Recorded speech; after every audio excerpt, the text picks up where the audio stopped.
زندگی کو سمجھنے کے لیے آپ کا عمر رسیدہ یا سمجھدار ہونا ضروری نہیں، کیونکہ زندگی جب اپنا فلسفہ سمجھانے پہ آئے تو خود بخود عقل آ جاتی ہے۔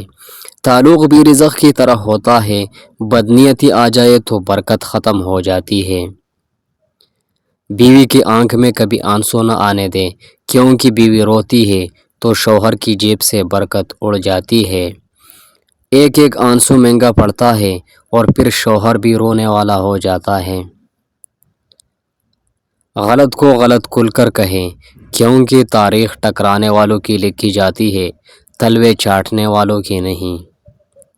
کبھی کبھی سنجیدگی کے خول سے نکل کر بے فکر قہقہوں کی جانب لوٹ آؤ تاکہ زندگی کا احساس رہے۔ رشوت لے کے سرکاری کام کرنے والے حضرات جنازہ ضرور پڑھا کرے، دیکھا کرے مرنے والا کتنے خزانے ساتھ لے کر جا رہا ہے۔ دنیا میں سب سے زیادہ سچ شراب خانے میں شراب پی کر بولا جاتا ہے، اور دنیا میں سب سے زیادہ جھوٹ عدالتوں میں مقدس کتاب پر ہاتھ رکھ کر بولا جاتا ہے۔ کبھی کبھی مرنے کے لیے زہر کی ضرورت نہیں پڑتی، حساس انسانوں کو تو رویے ہی مار دیتے ہیں، اور یہ موت بڑی اذیتناک موت ہوتی ہے۔ مرد شادی کے بعد بھی طالب علم ہی رہتا ہے، بیوی کو لگتا ہے ماں سکھا رہی ہے، ماں کو لگتا ہے بیوی پڑھا رہی ہے۔ جو تعلیم عورت کے سر سے دوپٹہ اور مرد کے دل سے خوف خدا ختم کر دے، ایسی تعلیم سے ان پڑھ رہنا بہتر ہے۔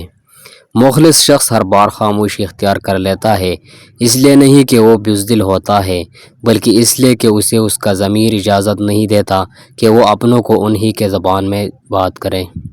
جو لوگ اپنا غصہ اور نفرت ظاہر کر دیتے ہیں، ان سے مت گھبرایا کرو، وہ سچے ہوتے ہیں۔ خود کو ان لوگوں سے بچاؤ جو اپنے احساسات اپنے تک رکھتے ہیں۔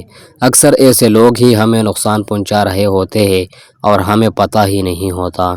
انسان اور کتے کا زوال تب شروع ہوتا ہے جب وہ دوسروں کے اشاروں پر اپنوں پر بھونکنا شروع کر دیتا ہے۔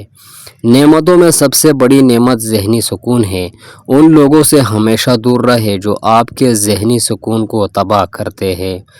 مخلص وہ نہیں جو منہ پر آپ کا ہو، بلکہ مخلص وہ ہے جو آپ کے پیٹھ پیچھے بھی آپ کا ہی ہو۔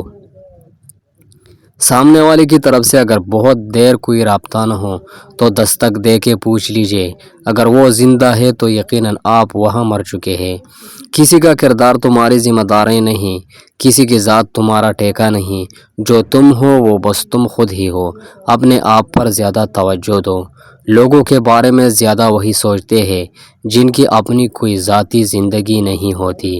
انسان کی پرورش اچھی ہو تو برے ماحول میں بھی اچھائی ڈھونڈ نکالتا ہے، اور پرورش اچھی نہیں تو اچھے ماحول سے بھی کچھ نہیں لیتا۔ کسی بے قصور انسان کو ذلیل کرتے ہوئے آپ اس کی اوقات یاد نہیں دلا رہے ہوتے، بلکہ اپنی اوقات دکھا رہے ہوتے ہیں۔ انسان کردار کے لحاظ سے جتنا بھی مخلص اور نیک نیت کیوں نہ ہو، سامنے والا اس کو ہمیشہ اپنی سمجھ کے ترازو میں تولتا ہے۔ عمر اور زندگی میں کیا فرق ہے؟ بہت ہی خوبصورت جواب۔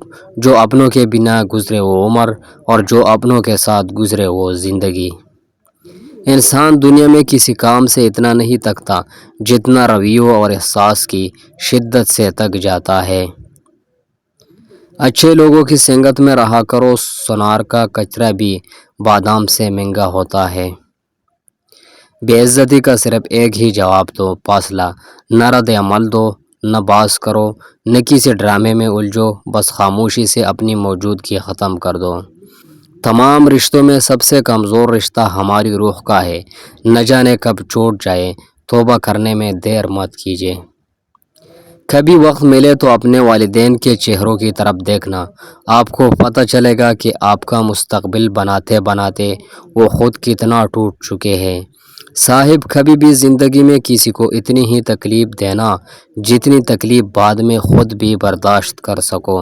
اپنے دل میں اتنی نفرتیں مت رکھو، کیونکہ جس دل میں نفرت ہوتی ہے اس دل میں اللہ تعالیٰ نہیں بستا۔ نرم الفاظ پر خرچ کچھ نہیں ہوتا، لیکن ان کی قیمت بہت زیادہ ہوتی ہے۔ اللہ تمہارے دل سے کسی چیز کا خیال تب تک نہیں نکالتا ہے جب تک تمہارے نصیب میں اس کے ملنے کی گنجائش ہوتی ہے۔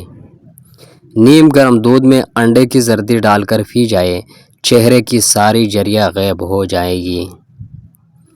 ویڈیو پسند آئی ہے تو لائک کریں، چینل کو سبسکرائب کریں۔ اللہ حافظ۔